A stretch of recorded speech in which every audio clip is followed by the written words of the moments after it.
Le bonbon, symbole de convivialité et de partage, naît en Europe au XIe et XIIe siècle avec l'introduction de la canne à sucre. Les premiers confiseurs inventent des dragées, les fruits confits, des pralinés et bien sûr les bonbons. Au cours du XIIIe siècle, les progrès techniques s'améliorent et permettent une culture de la betterave et de la canne à sucre rapide. L'industrie du bonbon profite et se développe considérablement au cours de ce siècle. Le terme bonbon est né dans la cour du roi Henri IV. Marie de Médicis, de retour d'un voyage, rapporte des petits plaisirs sucrés d'Italie. Les enfants de la cour adorent et s'exclament Bon! Bon! Le terme est né. Chaque Français consomme environ 3,8 kg de ces petites friandises par an et près de 6 kg de bonbons sont consommés en France chaque seconde. Depuis maintenant quelques années, les bonbons ne cessent d'être modifiés. Nous verrons donc en quoi et dans quel but le monde des bonbons à l'origine naturelle a-t-il été transformé par la chimie. Pour répondre à nos interrogations sur ce sujet pourtant quotidien, nous avons visité l'usine Haribon en Bretagne. Puis, un médecin nutritionniste a accepté de nous éclairer sur certains vices cachés de ces sucreries. Bienvenue dans l'usine Haribon en Bretagne. Je me présente, je suis Marie Hermas, directrice des ventes chez Haribon. L'usine Haribon est le leader mondial des gélifiés et des réglisse. C'est grâce à la qualité garantie de ses produits, plusieurs fois récompensés, et aussi grâce à son réseau très dense de distribution et de production, mis en place de manière systématique dès la création de l'entreprise. Pour commencer, pouvez-vous nous parler de l'essor des bonbons?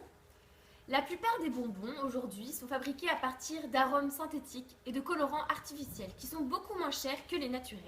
Donc ces bonbons sont apparus à un moment où le but était d'augmenter la production tout en diminuant les coûts. Les bonbons artisanaux ont donc à partir du XXe siècle souffert de cette arrivée de bonbons colorés, appétissants et variés. C'est à cette époque que nous nous sommes développés.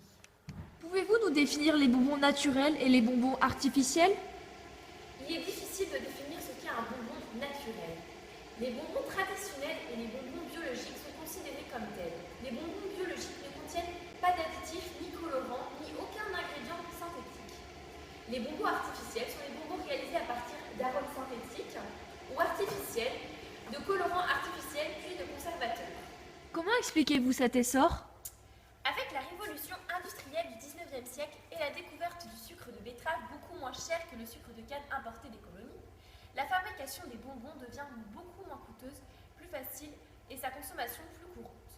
Les bonbons se répandent dans toutes les couches de la société.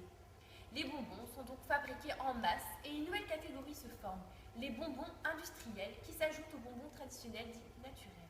Pourquoi les bonbons concernent toutes les générations?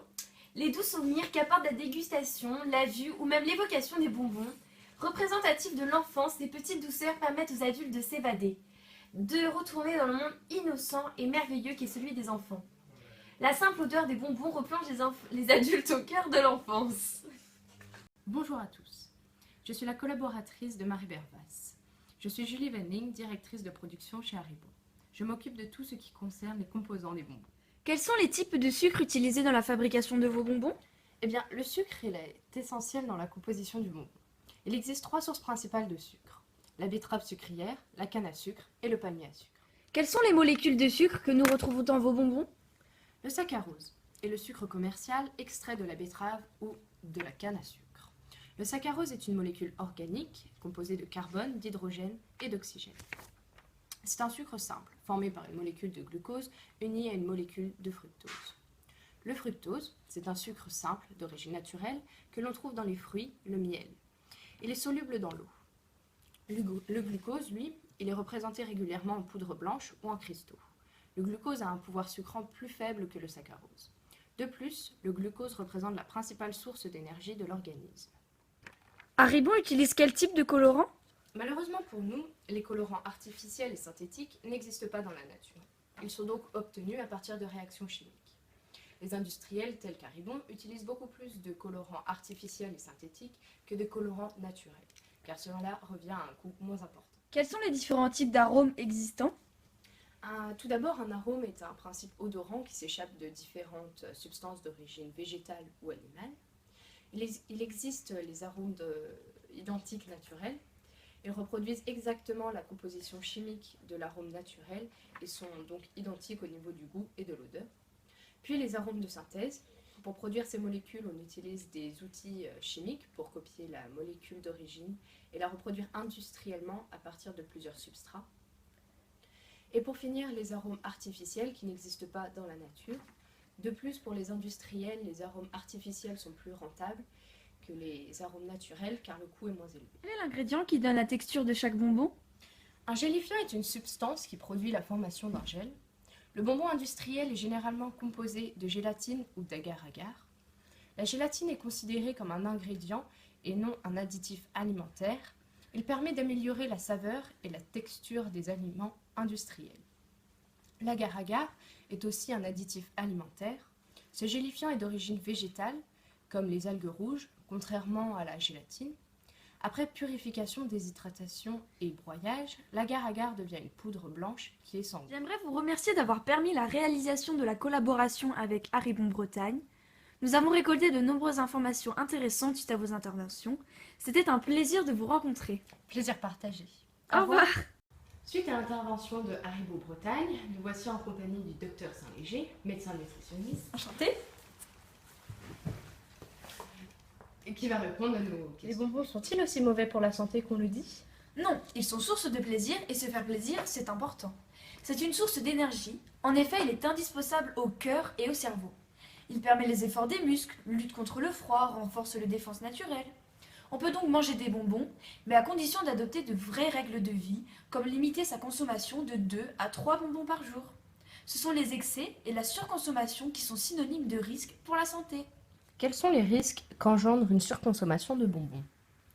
Les impacts les plus connus sont les caries, l'obésité et le diabète.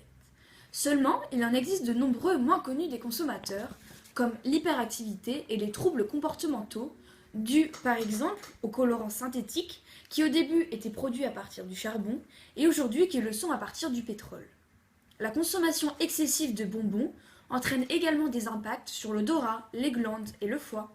Elle peut aussi accélérer le processus de vieillissement, comme faisant apparaître la fatigue et l'essoufflement.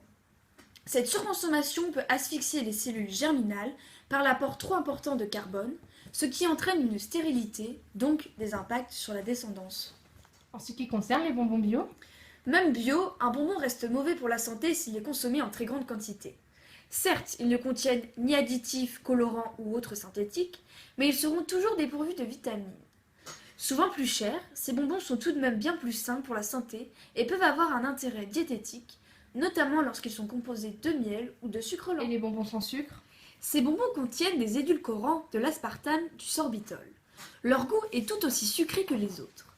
Ainsi, le corps reçoit un message de sucré et met en place le processus nécessaire pour digérer ce sucre. Or, il n'y a pas de sucre qui arrive. Il se produit donc un déséquilibre et le corps en demande encore et encore. Ce n'est donc pas bon pour l'organisme car ils peuvent provoquer une addiction au sucre. Quelle attitude devons-nous avoir face aux bonbons? Le bonbon est un aliment de plaisir dont la consommation ne doit pas être bannie. Seulement, comme je vous le disais précédemment, il faut adopter de vraies règles de vie et faire suivre sa consommation d'un bon brossage de dents pour permettre d'écarter tout danger.